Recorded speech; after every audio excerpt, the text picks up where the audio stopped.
it's over, so we put our hands up like the ceiling can.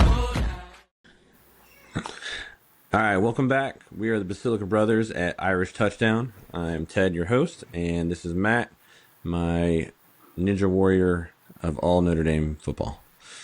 How's it going, Matt? Good. How are you? Good, good. Enjoying my day off from work. Yes. Yes. As always, please subscribe and hit that notification bell so that when we bring you videos, you get notified immediately. Yes. We have quite a few videos that are posted up from the actual Hard Rock Stadium where Notre Dame took on Miami and came out with an L. Please check out those videos. Obviously, subscribe, comment on anything you find interesting. Hopefully you find a lot of it entertaining. In this video, we're going to break down the defense, what we saw, what was good, what was bad, any takeaways that we saw from TV. Matt was watching there, I was watching in person, and any stats that pop out to us. So first we're going to give you the overall feelings of how the game went, how we emotionally went through the roller coaster. So I give you the floor, Matt. Yeah, it's good that it's back. I was happy that the season has started. Would have liked it more had we been able to win, but Yeah. that's ball. Hopefully we can move on and take care of business against Texas A&M and get this behind us. Yeah, like CJ said, the easiest way to get over a loss is a win. Yeah. And that kid just impresses me so much. To think, what is he, 19? Yeah. I was in boot camp at 19. I could barely walk in a straight line. That's why I had to go to boot camp. And this kid's running an organization that just multi-millionaire corporation that is Notre Dame. Just so impressive what he can do and the talent that he has in his brain and in his arm, and as we saw a couple nights ago, we saw his feet running for his life. Yeah. Yeah, he can move a little. He can move a little. Yeah. The reports that he couldn't move were Yeah. not fully accurate, because he ran 11 times. Mm-hmm. Yeah, with a touchdown. So, but that's not why we're here. We're here for the defense. So, we sadly have to talk about our defensive line. Yeah, gosh, sadly. Yeah. I mean, biggest thing for me was they had one sack. Okay, great. But that's it. I feel like that's all they did.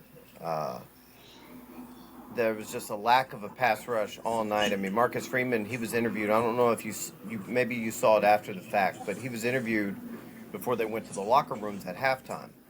Yeah, I could see him talking to the announcer, but I obviously couldn't hear it. And he nailed it. He was, Carson Beck's way too comfortable, and we got to make him uncomfortable. And didn't really ever do that. They got the one sack, but just not on a consistent basis at all. They kind of tightened down a little bit towards the end of the game, but too little, too late. Yeah, it was definitely a game of two halves.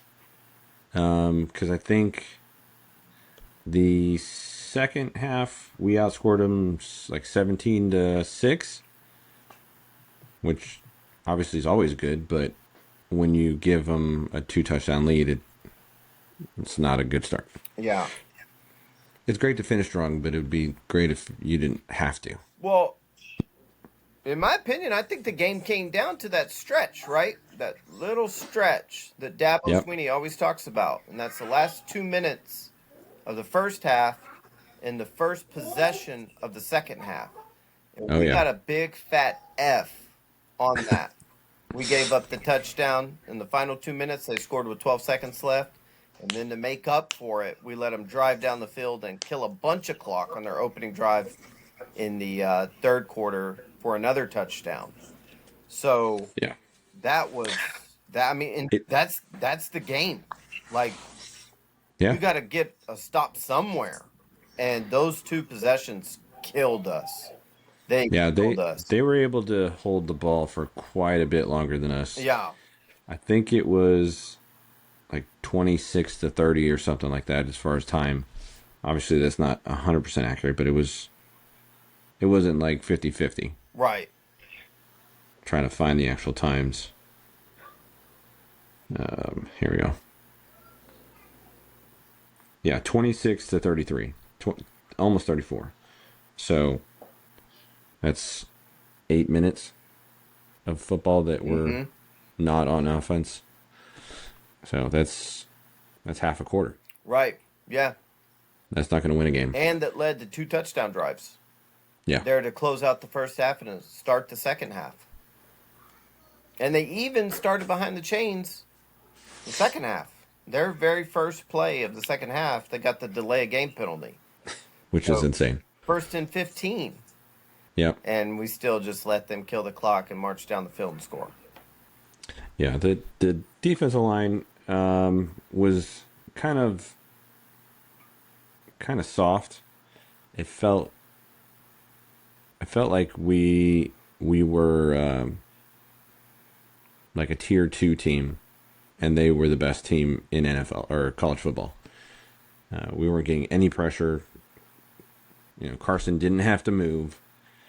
Our cornerbacks gave the wide receivers 5-10 yards to catch and turn, and then quite a few times we missed the tackle. So the 6-yard pass turned into 15 yards. Yeah. Critical first downs. Yeah. That was the thing I hated to hear the most, was the stupid announcer saying, and another Miami first down. Yeah. Wanted to murder that guy. Yeah, that's brutal. Yeah, because they got a lot of first downs. They had 20 first downs, which doesn't seem like a lot, but as you're killing clock, it just eats away at your defensive heart. Yeah. Looking at the box score, our leaders for tackling were Stroman and Drake Bowen. And like you said, before the show, did Drake even play? But I mean, he had the second most tackles, but he just didn't really. He's a captain too, isn't he? He might be. So as a captain, you didn't feel his presence. No, there wasn't a lot of impact there. Yeah. Especially on, in those times like that, like the final 2 minutes of the first and the opening possession of the second. Somebody's got to make a play, and nobody did. Yeah, and I think Traore's sack wasn't really Traore's sack. I think you were saying somebody else basically shoved Carson into him. Yeah, Carson had to dodge Botello, which opened. That's kind of Botello's career, right? Like if he's not getting the sack or something like that, he's impacting the play in some way, and he definitely impacted that specific play. But we're talking about one sack, and no turnovers. The defense did not force a turnover. We turned the ball over twice, lost the game. Go figure. Yeah, that first field goal they attempted, I consider a turnover because they didn't score any points and they should have. Yeah, it's just not a turnover though. But it's not induced by us. Right. And it wasn't. They didn't turn the ball over to us. They just didn't convert on a 4th down. Right. Yep. We gave them 2 times. Thankfully, they didn't score on the first one on Fields' fumble. Yep. Which is just a fluke. All right, so defensive line, what letter grade are you giving them? Oh, gosh.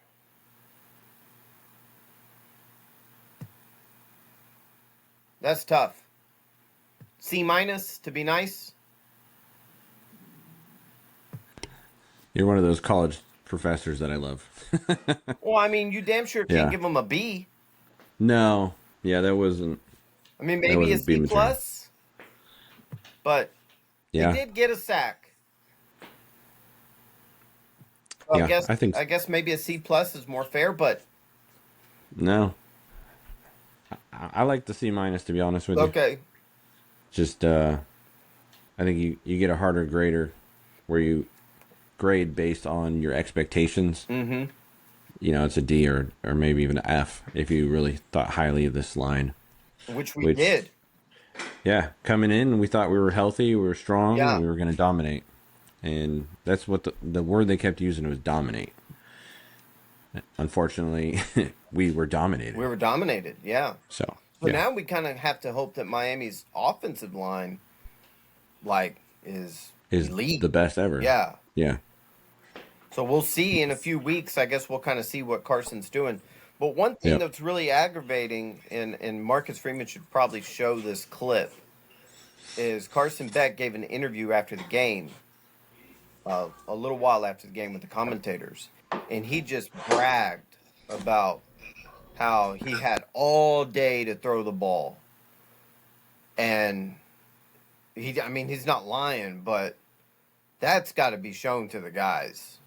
Like, you got to put that up in the film room or something. Because if that doesn't piss you off as a Notre Dame defensive player, there's a problem. Yeah, it looked like he was going against the second string. Yeah.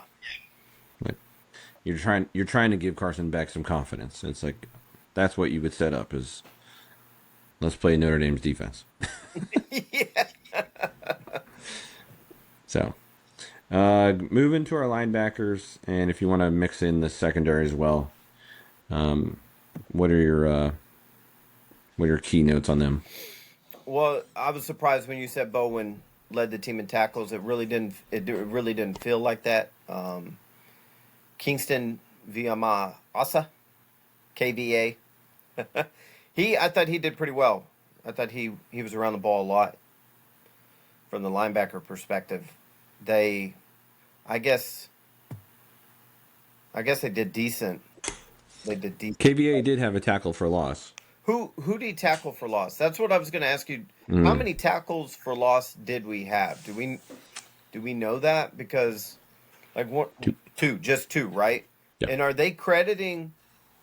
We stopped them on a third down. The third running back, he just fell. He fell behind the line of scrimmage. We did not tackle him back there to force a punt, but that wasn't like something we did that was amazing. He fell. I think down. we do. I think we do get credited for a tackle for a loss, and I think it's just whoever's the closest. Okay. It's kind of like playing soccer. Whoever's closest to the ball gets that goal. Okay. Well, he definitely slipped. We did not tackle him for loss on that one. Yeah. KVA finished with 4 tackles, 3 solo, and 1 tackle for loss. Osbury 5 tackles, 2 solo, and Drake 8 tackles, 2 solo. Okay. All kind of just generic performance. Yeah. It was like you didn't overly make mistakes, but you didn't, again, use the word dominate. No. So, They didn't really do anything that stopped me where I was just like, whoa, did you see that hit? Or right. did he strip the ball or he sacked the quarterback?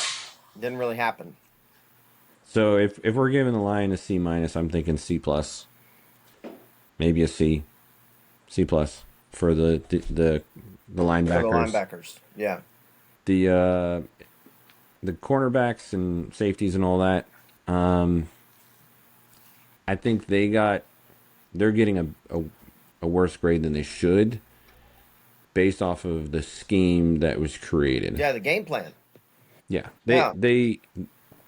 they're better than that, and I think they almost look like they're playing a prevent defense. Yeah. And it wasn't working, and we never changed. No, it's very strange. It's not what we did last year. And we had another incident of Christian Gray. Yeah, yeah. Where he decides to tackle the wide receiver 6 seconds before the ball's there. Yeah. And I love him because he gets up and he's like, "What?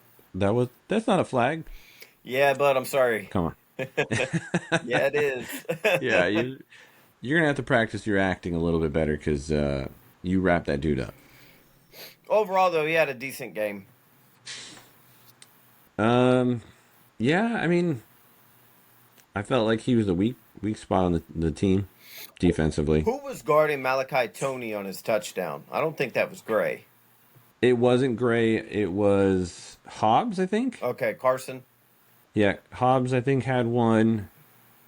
They ran one in, and then Leonard Moore got beat on the miraculous catch Yeah. by the guy that Adon Schuler thought he was going to have a pick six and just like, where'd the ball go? Yeah. That was an embarrassing play because You got to be more aggressive.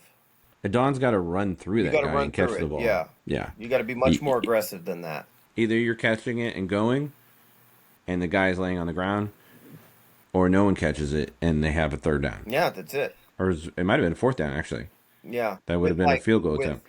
12 seconds left. And they didn't have Yeah. a timeout. They were out of Yeah. timeouts at that part in the game, too. Yeah, So- so that was That was a freak Just- catch, kind of a freak situation. yeah. You got to be more aggressive around the ball. He didn't even touch him. No. He went to where he thought the ball was going to be. Yeah, it was like he was fielding a punt. I heard somebody say that. He was back there fielding a punt. And I was like, that's actually a good way to describe it. Yeah, yeah, he was ready for the bread to hit his basket. And It didn't. he just just stood there empty-handed. Man, and actually, I had a view perfectly from the other side of the field, looking down the field. And as that ball got tossed, I yelled to the people around me. I said, "Pick!" And it was still floating. And then it was a touchdown. I was like, "Holy crap! What the heck just happened?" And then we turned to the jumbotron and it was like, "Oh." He thought he had a pick six and he was going to high step it the whole way. Dang. Yeah, you could see it from the other side of the field that was going the other way, and that would have turned the game. But Oh, just don't let him score there. yeah, that was such a fluke play. I think 9 out of 10 times that's not a catch. That No, if it's not an interception, it's not a this catch. is not a catch. Yeah. And There's going the to be a game's changed. lot of wide receivers can't make that play. Yeah. Well, and I think our guys are just like, in your brain, you're gonna beat the ball. Mm-hmm. Beat the guy to the ball, and they Well, and that's what's frustrating about that play, Didn't. too, because Adon knows that. Like, yeah. he's a good player. Yeah, he's gonna be a star. Yeah. Yeah, it just, I guess he didn't think the guy could get to it, and he was gonna run away. That's probably true. His mind probably told him, well, he's not Ain't no catching way. it. Like, real quick, microseconds. He's not going to Yeah. catch it. I'll catch it. Yeah, And then he was probably like, oh, damn. That's what I would have said. yeah, Oh, he's shucks. probably not loving the DB the meeting right now is probably not very excited. Well, no. And This is a not what to do. hopefully Chris Ash, hopefully they understand that, last year our bread and butter was being aggressive, getting to the quarterback, playing really, really good man coverage. So this just is like Yeah. let a quarterback throw on you type thing. That's not it. That's Yeah. not it. We played two good teams. Yeah. Yeah. Yeah. So I think that wraps it up for us. Any final thoughts on the defense and what you saw? No, I don't think so. I would just, I mean, it's really frustrating because it kind of feels like, we obviously lost. So that part's accurate. We got 1 sack and no turnovers. But there was really 2 drives in this game that killed us. And if you were to not have those 2 drives, we probably win. And it was to close out the first half and to open the second half. Yeah. And if you can get a positive outcome on at least one of those drives, It changes the whole game. So Yeah. we that to me is really frustrating that that's how we ended the first half and opened the second half. And putting everything into context, we go to their house, top 10 team, probably a top 5 team here in a second. Rookie quarterback, new defensive coordinator, and we lose by a 47-yard field goal at the last minute. It's hard to take an L, but it's I guess a little bit of a softer blow, knowing that that game could have gone either way. Yeah, I think that would have prevented me from being as upset as if it was kind of like a back and forth type game. Where like they score, we score. Yeah. But just to have the glaring issues on both lines. I mean, Notre Dame didn't deserve to win, and they didn't play like they should have won. Like they. Yeah, it was closer than it probably should have been. Yeah, it really was, especially when you have. Now, I hope for our sake, I hope that we discover that Miami's offensive line is outstanding. I think that'll help me realize our defensive line is not as bad as they looked. Yes. Because right now, it just looks like they're not that good. Yeah, one game shows that we're bad. Yeah. But so, all right. Well, as always, like, subscribe, comment on any of these videos that we posted. If you see something interesting, hit us up. I am Ted, and this is Matt. We are the Basilica Brothers for Irish Touchdown. So look forward to our next videos. And as always, go Irish. go Irish.